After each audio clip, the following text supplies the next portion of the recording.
Dalam video kali ini, kita akan menengok kembali salah satu peristiwa penting dalam perjalanan sejarah bangsa Indonesia, yaitu seruan Ganyang Malaysia yang disampaikan oleh Presiden pertama Republik Indonesia, Insinyur Soekarno. Seruan tersebut lahir bukan tanpa alasan. Ia muncul dari situasi geopolitik yang memanas pada awal dekade 1960-an, ketika Bung Karno memandang pembentukan Federasi Malaysia sebagai bentuk baru dari kolonialisme dan imperialisme yang mengancam kedaulatan serta stabilitas kawasan. Dengan jiwa revolusioner dan semangat anti penjajahan yang kuat, Bung Karno mengajak seluruh rakyat Indonesia untuk berdiri tegak, bersatu, dan berani mempertahankan harga diri bangsa. Melalui seruan Ganyang Malaysia, Bung Karno tidak hanya menyampaikan sikap politik, tetapi juga menanamkan nilai keberanian, nasionalisme, dan perlawanan terhadap segala bentuk penindasan. Seruan ini menjadi simbol ketegasan Indonesia di mata dunia serta cerminan semangat revolusi yang menyala di dada rakyat pada masa itu. Dalam video ini, kita akan memberikan penjelasan tentang asal-usul, latar belakang, dan reaksi bangsa Indonesia terhadap seruan Ganyang Malaysia yang disampaikan oleh Insinyur Soekarno tersebut. Latar belakang singkat seruan Ganyang Malaysia. Seruan Ganyang Malaysia pertama kali disampaikan Presiden Soekarno pada tahun 1963 sebagai respons atas pembentukan Federasi Malaysia yang oleh Indonesia dianggap sebagai proyek neokolonialisme dan imperialisme Inggris. Soekarno meyakini bahwa Malaysia dibentuk untuk menghambat pengaruh Indonesia dan kekuatan bangsa-bangsa Asia Afrika yang baru merdeka. Pidato Soekarno tidak hanya bersifat diplomatik, tetapi emosional, ideologis, dan revolusioner, sehingga langsung menyentuh kesadaran kolektif rakyat Indonesia. Asal-usul seruan Ganyang Malaysia oleh Presiden Soekarno, yaitu sebuah seruan yang menggema dalam sejarah Asia Tenggara. Ungkapan Ganyang Malaysia adalah salah satu slogan politik paling terkenal dalam sejarah Indonesia modern. Kalimat ini bukan sekadar teriakan emosional, tetapi lahir dari situasi geopolitik, ideologi, dan perjuangan anti-imperialisme yang sangat kompleks pada awal 1960-an. Seruan ini melekat erat dengan sosok Presiden Soekarno, sang proklamator, yang dikenal berapi-api, retoris, dan penuh semangat revolusioner. Untuk memahami asal-usul kata Ganyang Malaysia, kita tidak cukup hanya melihatnya sebagai slogan perang, tetapi harus menelusuri latar sejarah regional, konflik politik internasional, dan pandangan dunia Soekarno tentang kemerdekaan bangsa-bangsa Asia Afrika. Arti kata Ganyang dalam bahasa dan budaya politik Indonesia.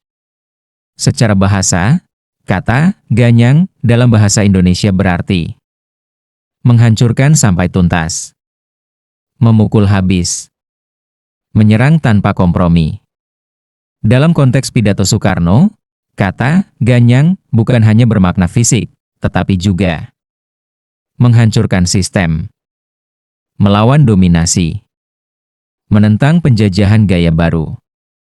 Soekarno sering menggunakan bahasa rakyat agar pesannya mudah dipahami oleh massa, dan kata Ganyang adalah simbol perlawanan total terhadap sesuatu yang dianggap menindas. Latar sejarah, dunia pasca Perang Dunia Kedua. Setelah Perang Dunia Kedua, banyak negara Asia Afrika merdeka. Kolonialisme lama mulai runtuh. Namun muncul neokolonialisme, penjajahan gaya baru. Soekarno adalah tokoh utama gerakan non-blok dan Konferensi Asia Afrika 1955.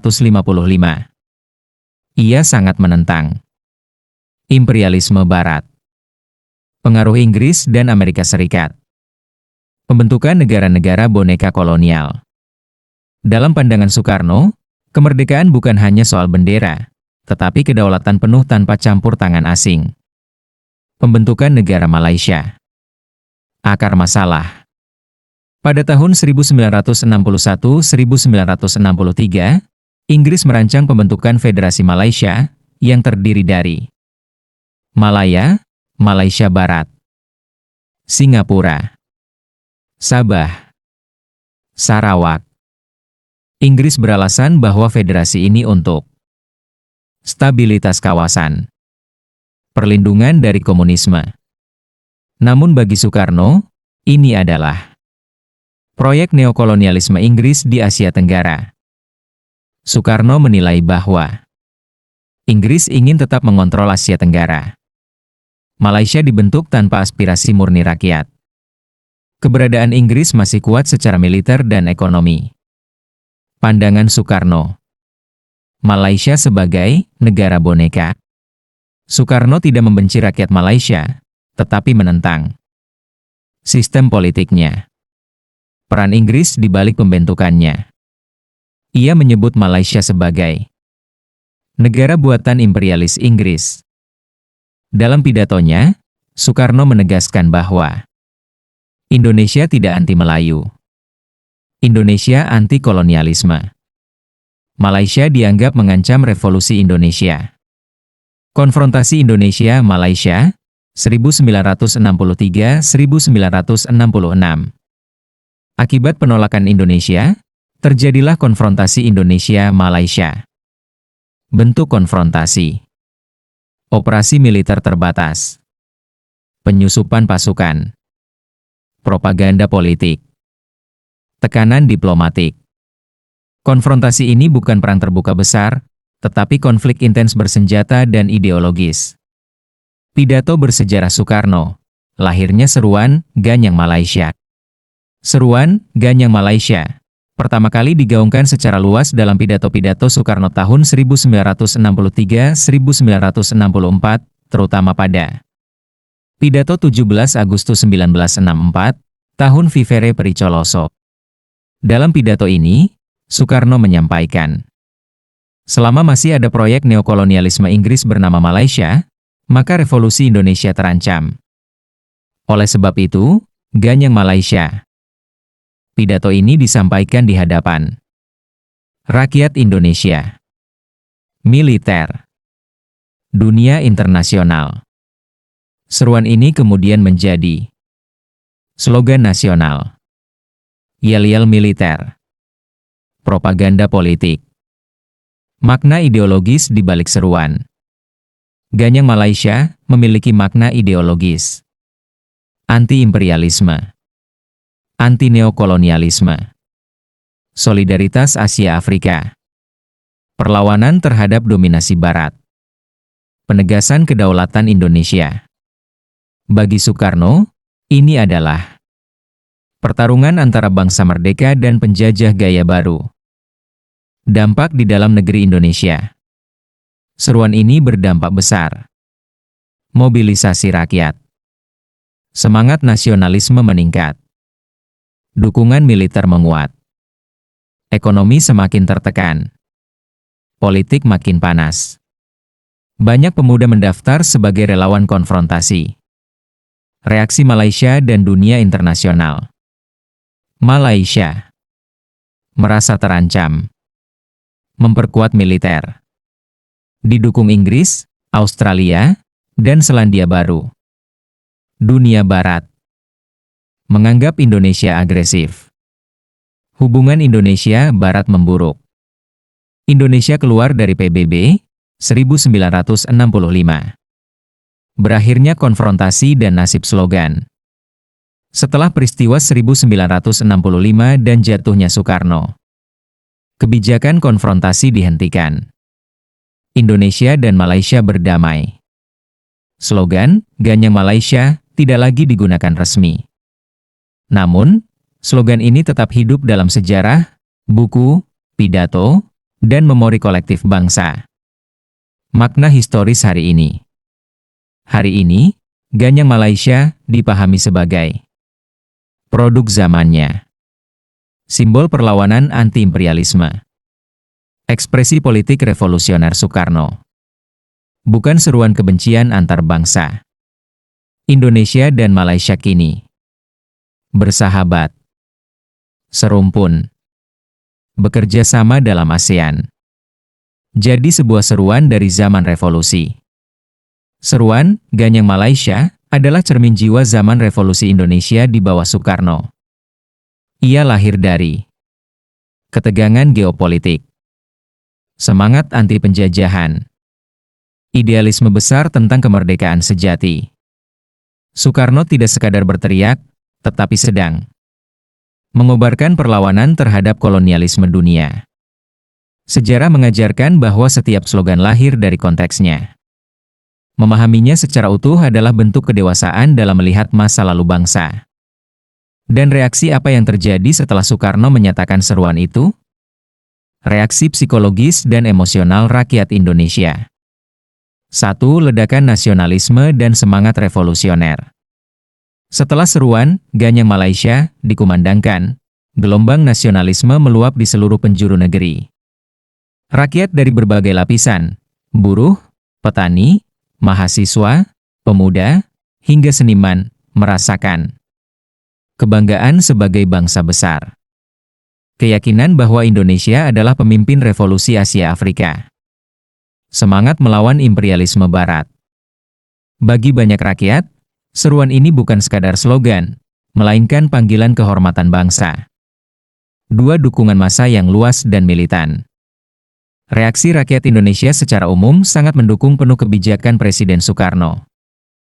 Hal ini tampak dalam demonstrasi besar-besaran di kota-kota besar. Aksi massa yang membakar simbol-simbol Inggris dan Malaysia. Pawai pemuda dengan poster dan teriakan, Ganyang Malaysia. Lagu-lagu perjuangan yang diciptakan untuk menyemangati konfrontasi. Bagi rakyat saat itu, menentang Malaysia berarti membela kedaulatan Indonesia. Reaksi organisasi politik dan sosial. 1. Partai-partai politik. Sebagian besar partai politik, terutama yang berhaluan nasionalis dan kiri, menyatakan dukungan total terhadap Soekarno, antara lain PNI, Partai Nasional Indonesia, PKI, Partai Komunis Indonesia, organisasi massa yang berafiliasi dengan pemerintah. PKI bahkan menjadikan seruan ini sebagai bahan agitasi revolusioner, memperkuat narasi anti-imperialisme. 2. Mahasiswa dan pemuda. Kalangan mahasiswa dan pemuda menjadi ujung tombak propaganda dan aksi. Mereka menyebarkan pamflet, menggelar mimbar bebas, menuntut pembentukan pasukan sukarelawan. Banyak pemuda mendaftarkan diri sebagai relawan konfrontasi, meski dengan perlengkapan seadanya. Reaksi militer dan aparat negara. 1. Tentara Nasional Indonesia, TNI. TNI menanggapi seruan Soekarno dengan kesiapsiagaan penuh.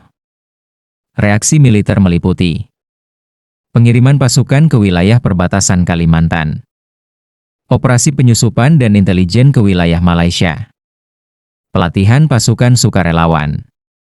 Meski terdapat dinamika internal dan perbedaan pandangan di tubuh militer, secara resmi TNI berdiri di belakang Presiden Soekarno. 2. Aparatur negara dan birokrasi. Birokrasi pemerintahan diarahkan untuk mendukung konfrontasi, termasuk kampanye ideologis anti-nekolim, mobilisasi sumber daya nasional, penguatan pidato dan propaganda negara. Negara berubah menjadi mesin revolusi, sesuai konsep Soekarno tentang revolusi yang belum selesai. Dampak sosial dan ekonomi di dalam negeri. 1. Pengorbanan rakyat. Konfrontasi ini menimbulkan dampak ekonomi yang nyata. Kelangkaan barang, inflasi yang meningkat, penurunan kesejahteraan rakyat. Namun, banyak rakyat menerima kondisi ini dengan sikap rela berkorban, karena merasa sedang menjalankan tugas sejarah. 2. Polarisasi pandangan. Meski dukungan luas, tidak semua rakyat sepenuhnya setuju. Sebagian kecil mulai mengkhawatirkan dampak ekonomi, merasa konfrontasi terlalu jauh, menginginkan stabilitas dan pembangunan. Namun suara ini relatif tenggelam oleh dominasi propaganda revolusioner. Reaksi budaya dan media. Media massa saat itu, radio, surat kabar, dan seni pertunjukan, menjadi alat utama penyebaran semangat Ganyang Malaysia. Poster revolusi di mana-mana. Pidato Soekarno disiarkan berulang-ulang. Seniman dan sastrawan menciptakan karya bertema anti-imperialisme. Budaya populer berubah menjadi budaya perlawanan. Jadi reaksi bangsa Indonesia terhadap seruan Ganyang Malaysia adalah antusias, emosional, dan penuh semangat nasionalisme. Didukung oleh sebagian besar rakyat dan organisasi politik. Menciptakan solidaritas nasional yang kuat. namun juga membawa konsekuensi ekonomi dan politik jangka panjang. Seruan ini mencerminkan karisma Soekarno sebagai pemimpin revolusioner, sekaligus menunjukkan bagaimana pidato politik mampu menggerakkan jutaan rakyat dalam satu emosi dan arah sejarah.